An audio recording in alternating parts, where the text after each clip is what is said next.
కూరగాయలు ఆడుతుంటారా బాబు? కూరగాయలు తింటామంటే కూరగాయలు తింటాం వల్ల కండలు తిరిగిపోయి ఇంతలో కండలు వచ్చేస్తాయి. ఆ కండలు మళ్ళీ మొయ్యలు. అసలు నువ్వు ఎలా చూసి అన్నావు చూసావా? కండ్లు తిరిగిపోతే ఇంకా ఎలా పోతా నేను? ఏంట్రా ఏంటనుకున్నా? 1000 రూపాయలు కేజీ మటన్ పెట్టి కొనుక్కున్నా, 20 రూపాయలు కందిపప్పు తిను, ఇక మామూలు ఇక డబ్ల్యూ ఫైట్ అయిపోతావు. ఈ ములక్కాయ తిన్నావు అనుకో, ములక్కాయలకు బారుగా పెరుగుతావు. ఈ టమాటా తిన్నావు అనుకో, చక్కగా అందంగా ఈ టమాటా రంగులోకి వస్తావు. ఈ పచ్చిమిరకాయ తిన్నావు అనుకో, గుంటూరు కారం చూసావా ఘాటు, అలాగే నీలో కూడా పట్టుదల ఉంటుంది. లేదు ఇవన్నీ వద్దు నాకు అన్నావు అనుకో, దోసకాయ చక్కగా జీర్ణం, ఫ్రీ మోషన్ అవుతుంది.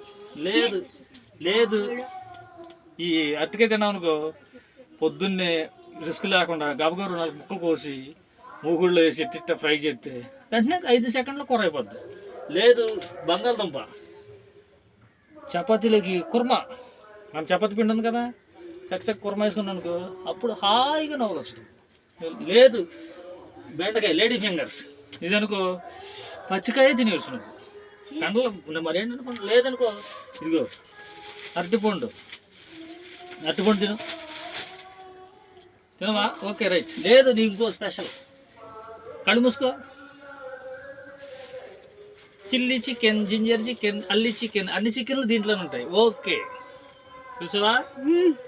గుమగుమలాడే చికెన్, కొత్తిమీరతో చికెన్ ఇలా చేసుకోవటం వల్ల నీకు మంచి భవిష్యత్తు ఉంటుంది. వెజిటేబుల్ తిను, నాన్ వెజ్ మానే. దానివల్ల నాలాగా హైట్గా పెరుగుతావు, ములక్కాయలాగా హైట్గా పెరుగుతావు, మంచి కండలు తిరిగిపోతాయి. మళ్ళీ ఆ కండలు నువ్వు మొయ్యలేవు. ఓకే, లైక్ చేయండి, షేర్ చేయండి, సబ్స్క్రైబ్ చేయండి.